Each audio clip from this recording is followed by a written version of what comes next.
Hello and welcome to the Select podcast. We're on episode 4 now, which is crazy. Today, I know you're very used to hearing Miss Catherine and Miss Lauren's voices, but my name is Mr. David and I'm one of the line managers here at Select.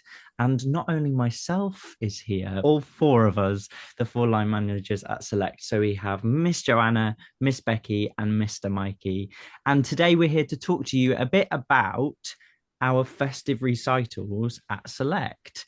So I'm going to give you guys a chance to talk a bit about yourselves and tell us about who you are and how you came to Select. Miss Joanna, I'll start with you. So I started working for Select in September 2024. So this is sort of like my second academic year with Select. I teach musical theatre, I teach singing, I teach drama/lambda, and I also teach a little bit of piano, which is exciting too. Miss Joanna is our head of music and she's in charge also of social media. Can you tell us a bit about how you manage the social media as well? Yeah, so we take clips as often as we can. Obviously, our lessons are the priority. Whenever we do have an opportunity to take an excerpt of a lesson or a routine, that's amazing. And it's just a way that we can connect with our wider Select community. You might have grandmas or aunties and uncles that don't pick up from lessons and they can follow along and see what we're up to. And it's really good. I feel like we've got a range of content that we put on there. Some of it's comedic, some of it is, an insight to what we do day by day. And I love running the social media. It's very fun. Yeah, it's really cool. And the stuff you put out is amazing. Okay, coming over to Miss Becki, can you tell us a bit about who you are and your journey at Select? Yeah, so my name is Miss Becki. I was trying to think how long I've been with Select now. I think I joined in January 2024, so pretty much coming up to 2 years now, which is very exciting. So I'm now working as the head of drama, musical theatre. I teach drama classes, after school clubs, private singing, private public speaking, all things lambda pretty much, which I really get a lot of joy out of doing. I'm very dramatic myself, so it seems like a perfect fit. Yeah, definitely. And then finally, Mr. Mikey, tell us a bit about you. Yes, hello, I'm Mr. Mikey. I am one of the line managers at Select, still getting used to saying that. I joined Select last October, November, so it's been a year that I've been with Select. I teach street dance, commercial, hip hop, street jazz, and I also now manage the Avanti location on a Saturday, getting to see a lot more of Select and a lot more of our students, because I teach after school clubs during the week. So yeah, that's me. Excellent. So obviously today we're here to talk about the festive recitals, which is something that's quite new to Select. Becki, can you tell us just a bit about how it differs from our other main shows and things that we do that we offer for the children? Obviously, because we do our big shows and things like that as well. Yeah, so at Select, we do our big show every 18 months to 2 years. And that's always like a full scale show. So everybody is in costumes. Some of our students that are in multiple numbers, our Select Superstars do like 5 classes. They'll have 5 costume changes. So it's a lot bigger. We've got full video recording, a photographer, tech team, all the lights and everything. Whereas this one is a more scaled back version that is just much more about getting to showcase what our children have been doing in the classes. So in terms of the differences, we don't have full costume, we don't have a videographer or things like that. We don't have the dress rehearsal because there's no costume, so we don't need one. So it will still be very amazing. We'll still have some lights on. They'll still have some little microphones at the front to pick up the sound so that the parents can hear it. But it's much more about giving the children an opportunity to be on the stage, because for some children, they may join just after the biannual show. So then that would mean they'd have to wait a whole 2 years before they get to be on a stage. Yeah. And part of being at a performing arts school is that you get those performance opportunities. So at Select, we're really keen to be able to offer something else that the kids could partake in. Yeah, definitely. I think it's definitely like a more intimate environment, isn't it? Yeah, for sure. And we were having a chat as well that we're also offering VIP tickets as well for them for some of the venues. So, which I think is really cool. So that will be including things like a little drink before the show, early access to the stage and to the venue as well. So, um, yeah, it's a really cool like thing that we're offering. So Miss Becki, here's the moment of truth. Go on. I'm ready. I'm going to do this with all of you, but I want you to reveal one song or piece that one of your groups is doing as a little sneak peek of Ooh, the okay. recitals. Oh, I love all of my numbers. I'm not sure which one to reveal.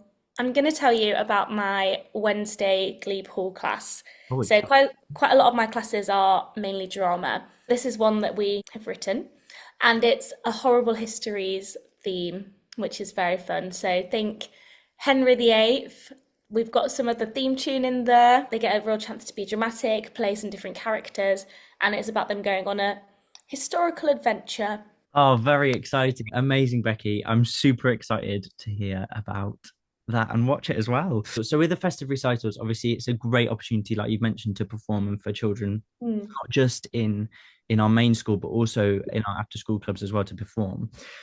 What are some drama techniques that you like to use, especially coming up to the festive season, or have you got any festive exercises that you love to use in drama classes that you could share We with us? do. So, with all of my classes, one of the main things that they'll be marked on when they do things like Lambda exams, and is also just very important when they're on the stage, is their diction. So, what I like to do pretty much every term is have a theme for my tongue twisters. We love a tongue twister. So, we have some festive ones that a couple of my after school clubs are doing at the moment. So, we have Santa's sleigh slides slowly on the slushy snow at the Can you say moment. that? Say it one more time. Go on. Say it one more time. Santa's sleigh slides slowly on slushy snow. Santa's sleigh slides slowly on slushy snow. Good. And we have 10 tiny tin trains. Go What's on, my Miss other one? Joanna. Have a go at that one. 10 tiny tin trains. Yeah, Good. nice. And 8 elves eagerly eat eggnog. Go on, Mr. Mikey. Eight elves. Oh, this isn't my forte. Eight elves eagerly eat eggnog. Very good. Lovely. Thank you so much, Miss Becky. Okay, Miss Joanna. So we're now coming on to music now, and it's probably my favorite bit as well because I love music so much. When you're picking your songs for your specific groups, this might be with singing or with musical theatre or piano even, how do you pick the right piece for the right group? And is it more difficult with some groups or other groups, or do you just know like this is the piece for them? Definitely. I mean, I think you need to know that class, which is why it's so great that, we all show up week after week for the same classes. So the better you know your class, the more options you have, I suppose. So I guess the only difficulty would be maybe when you have a big class because you really want a moment for everybody to shine. You want it to be something that everyone enjoys. I've got classes where they do really well in comedy. So even though it's a singing class or a musical theatre class, there are pieces from like musicals that they would suit better, whereas maybe some of the older students like something a bit more serious. So you just have to know the class, but it can be hard, especially like when it comes to Christmas time. Everybody's got a favorite Christmas song. Like Have you it got a favorite Christmas song, Miss Joanna? Sorry to spring that one on you. so many. I love the Whitney Houston version of Do You Hear What I Hear? Yeah, that's a good one. That's a It really is a good one because like you think of that song as like a classic like carol, but Whitney really brings it home. yeah. She pulls out the stops, doesn't she? Very difficult one though. I don't think any of us are really at the Whitney Houston level yet, but maybe soon. Yeah, not yet. Not yet. I We'll can get see it there. for us. I can see it for us. And then here comes your moment of truth, Miss Joanna. Can you please reveal one of your songs that you're doing at the festive recital? Yes, I can. One of my classes is doing Some Things Never Change. From Frozen. Lovely. It's from the second one, right? Yeah. Yeah, lovely, perfect. Obviously, with singing, it requires a lot of different types of skill. Mhm. So for not just festive recitals, but for performance, what do you think is the trickiest skill to master in terms of using your voice effectively, or for the children who are listening or parents at home? The thing with Christmas songs, especially, or maybe songs that people know really well, is when there's big moments. I think a lot of younger students, especially, just really want to shout out the big note at the end. Yeah. And obviously, we're trying to instill good technique. So, for example, one of my songs has a big note, a big high note, and everybody wants to shout it because it's so exciting. Getting them to a point where they're still hitting that note. Yeah. Yeah, in our head voice or our thin folds, making sure that the melody is there. They can show off what they've worked so hard to hone over this year with Select, instead of getting excited and being like, the big note's coming. So I think that's something that I try and teach them, is to don't get too excited. Let's keep that melody nice and solid. Have you got any tips to help stay on those notes, or to help keep grounded when you're singing high notes or singing those big moments? Definitely, I think shoulders back. Before you perform, it's good to take a nice centering breath so you're nice and calm. But actually, my big tip is sometimes too much breath is your worst enemy. So if you've got a big note coming up, you want just enough breath to get through to the end of the line. But actually, too much breath means that your vocal folds can't handle that much air pressure. So test it out. If you're struggling to hit a higher note, maybe try less breath. Yeah, excellent. I love that. Thank you so much, Miss Joanna. So we're going to move on to Mr. Mikey. Mr. Mikey, a little birdie told me that you are doing a piece from Pitch Perfect for the Festive Recitals. Yes, so the song is a amalgamation of two songs, a festive song and a hip hop song. All I'm going to say is take down. Oh, we all know what that is. Yeah. So yeah, I'm really indecisive when it comes to picking music with all of my classes. I have too many ideas floating around in my head. So actually, the idea came from the film Pitch Perfect 2, where one of the characters takes a really popular song and mashes it together with a Christmas song, and it becomes a bit of a bop. Amazing. Oh, don't we all?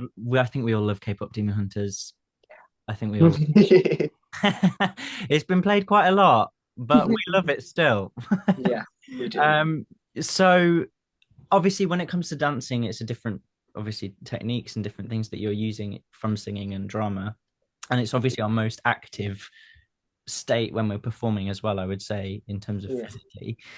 What techniques do you use, or could you give to the people listening about holding your body and the way that you can perform the best on the stage when you're dancing? And do you do any? Have you got any festive, like, favorite dance moves, or is that too niche? Yeah, well, I think, like you say, when we are dancing, especially on stage, we're helped a little bit with adrenaline. It's the nerves, it's the excitement. So I think that helps to engage. But actually, in dance, it's about containing that. So I like to use the fizzy can analogy of having a fizzy can of drink. You shake it up, that's all your nerves, all your excitement, and it's not letting it explode in one burst. Okay, so it's containing that energy, using it throughout the performance. Our dances are 3 to 4 minutes long sometimes, so it's about containing that energy throughout. And what I like to do is a little bit of mindfulness with all of my lovely students, where I get them to close their eyes, and it's just tapping. It's tapping where you feel the nervous energy in your body, locating where that is, and once you're aware of it, it's not correcting it, but using it to the best of your ability. So what I do, if we can do it now, Yeah, come actually, on, let's do close it. our Do eyes, it. and you feel where those little twinges of excitement or something else is in your body, and you just tap. So for me, a lot of it is on my chest. I hold a lot of energy in my chest or in my shoulders, and it's just becoming aware and taking a few deep breaths with it. We've gone a little bit zen on the podcast now, so you can even try this at home, parents. But taking a few deep breaths as well, and really centering yourself. and then I'm more centered. So yeah, it's about bringing yourself back into the room. Oh, amazing. That's some great advice. For some reason, I was tapping my tummy there. I think it's so just because I'm missing out on mince pies. Yeah. Um, amazing. Thank you so much for sharing that very zen Mm. tip for us. That's really great. And also to think about the impact that also when you're dancing and when you're performing, you've also got to be clear your mind as well a bit when you're doing it. And then also beyond the pitch perfect and the takedown and the general actually doing the movements with the children, what are some of your biggest inspirations in terms of movement? Is there any specific dances or dancers that you look at for inspiration? They can be festive ones or just in general. Are there any specific people that you look to for ideas? Yeah, I think for me, I always go to the music first. The beats, the instruments used, I try to emulate whatever's being played in my ears through my body. I try and teach my students that without the music, we're just moving, right? So the music helps tell the story, our body helps tell the story as well. And in terms of inspiration, it's everywhere. Growing up, it was watching all of the step up films or the street dance films. And even now, there's loads of films out like Descendants, like Zombies, K-pop Demon Hunters that have movement in. So there's inspiration to be taken from everywhere. One of my favorite choreographers is a lovely choreographer called Jamal Sims, who does a lot of the Disney films. And he's very cool. He's very edgy. A lot of his choreography, is very much in my realm of teaching. So yeah, I sort of look at those people as my inspiration as well. And also the students, because I forget that sometimes they have some of their own ideas. It's that classic thing of, oh, Mr. Mikey, I've got this new move. Can I show you? And it's something, and I'm like, oh, actually, that's better than I could do it. So it's taking inspiration from them. I help them lead the choreography as well. It's an amalgamation of all of our ideas put together. Amazing. It's so beautiful as well to see that. I think like especially working with children on something so creative as the performing arts, it's really rewarding as well. I mean, for everyone, for us as teachers, but also for the parents who are getting to see their children thrive and shine in a really productive environment.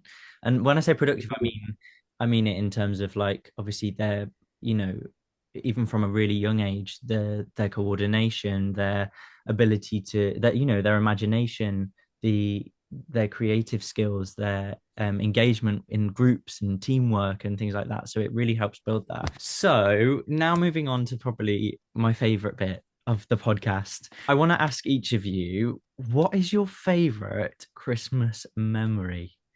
So this could be like in terms of performing, this could be in general. Um, but yeah, I'm gonna go to Miss Joanna first. You know what is lovely? When I was in secondary school and also a little bit at university as well, Mm. um, my favorite thing would be when we, as a choir, would go to like elderly people's homes and sing Christmas carols, or sometimes we did hospital visits on children's wards or in children's hospitals. And there's just something about this time of year that, and I know it's like such a common thing to feel, but about like giving back and just like being a bit more connected to like people in your community, and like how grateful people are for that little bit of joy and how much it makes you reflect on, like in my case, like music is such a powerful thing, Mm. and how it can bring out these emotions in people, whether that's just like a feeling of togetherness or just like joy. So I always loved doing that. I did that in high school and in university as well. And Mm. there might be dancing. People like to join in, Yeah. whereas hospitals are a little bit more quieter and they take you from ward to ward. And I don't know, I just think it's a nice, just a nice way to spend time with people through something that you love doing. Yeah, definitely. I think that's another reason why working with children is so rewarding, and having Select as a host for that, you know, Yeah. being able to do these festive recitals and kind of have a space for community and a space for children who maybe haven't spoken to each other or seen each other, but they can come together through performing arts and through that. So yeah, that's really beautiful. Thank you for sharing that, Miss Joanna. Let's go to Mr. Mikey. Go and tell us your favorite Christmas or festive Yeah. memory. Okay, so I kind of have two, which once again, Mr. Mikey is very indecisive. My first ever real sort of Christmas memory was the Nativity when I was in primary school, and I got to play the Angel Gabriel, and I had these white tights that had little plastic glitter sparkles in them, and they were the best tights that I'd ever seen and ever wore in my life. And I think for me, it was sort of the DIY of it all. Coming home being like, Mum, I'm playing Angel Gabriel. I need white tights and I'm going to create a star headband, cutting up bits of cardboard and all of that fun stuff that you get to do in school, building up to the Christmas holidays. I think that is like a real core Christmas memory. And sort of you're cutting, you're gluing, you're sticking, and you throw glitter at it and plastic, and it's the most amazing thing. And now, actually, being a teacher, some of our students make things for us. So now, at the moment, I've got a lot of the students making things and being like, "Here's your Christmas card," and there's nothing like a homemade Christmas card from one of our students. I think that's just lovely. And my second favorite memory was during college when I was training. I was on the dance course there, and we done a college adaptation of Love Actually, and we turn it into a musical. Why is that not on the West End right now? Why is it not on the West End?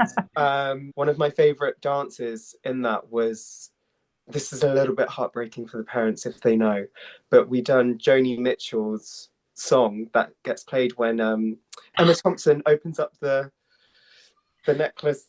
Yeah. That scene, if you know, you know.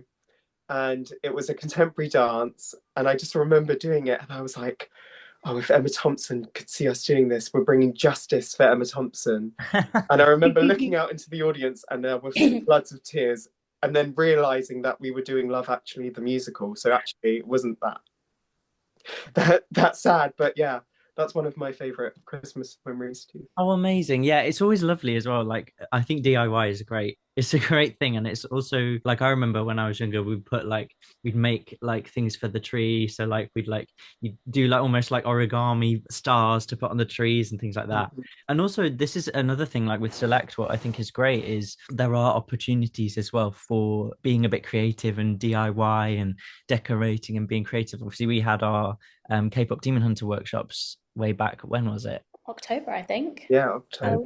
Which were a great success, and they were so excited to come in. And I mean, K-pop Demon Hunters is just blown up, hasn't it? The other thing, aside from the performing arts aspect of it, was the being able to create something and say, I did this is what I did. And I think, I mean, with performing arts anyway, that's the beauty of being able to have a space like Select to say, look at me, I can do this. I just learned how to plie, or I just learned how to sing this specific part of a song, or so it's great to be able to do that. What's actually really exciting is we've just offered our festive K-pop Demon Hunter workshops, which are on the 23rd, I think, of December. Don't quote me on it. If you go onto our Instagram, you can see all the details there, and you can also email info@Select School of Dance to reserve a place, which is really exciting. I just love workshops and things like that. Anything DIY or creating, things like that is just a great, cool opportunity to do. So, Miss Becki, moving on, can you tell us a bit about your favorite festive memory? So I have two. I've got one general, which is What do you just, guys like? I know, but it's because one's performing, one's not. So Okay, in okay. terms of performing, it was actually Mr. Mikey's that brought this memory back to me. And it was in drama school when we were doing our little festive show, and we would always go to Guildford Cathedral, which is stunning, and we would do a nice showcase in there. And we did a Holly Jolly Christmas. And as a little surprise, we're doing like a singing and musical number, and then we whipped out harmonicas and we ordered it on a harmonica, which was, oh no, not a harmonica, a kazoo. That's what I mean. A That's even kazoo. better. And it was so fun. And it'd be do, do, do, do, do, do, do, do. And it was just really fun and feel good. And then in general, just for festive memories, every Christmas morning when you're a child and you get to go down and see your stocking full, it's just so magical. And it's so nice now that I've got little people in my life, my little nieces and nephews, and getting to now see Christmas through their eyes and be part of making it magical and special is really fun. Oh, that's really beautiful. That's amazing. What Yeah, I about you, think David? What are your favorite Christmas memories? I think for me, so when I was in primary school, we always used to do like a festive show. One of them was a show called Ocean Commotion. I don't know if anyone's ever heard of this.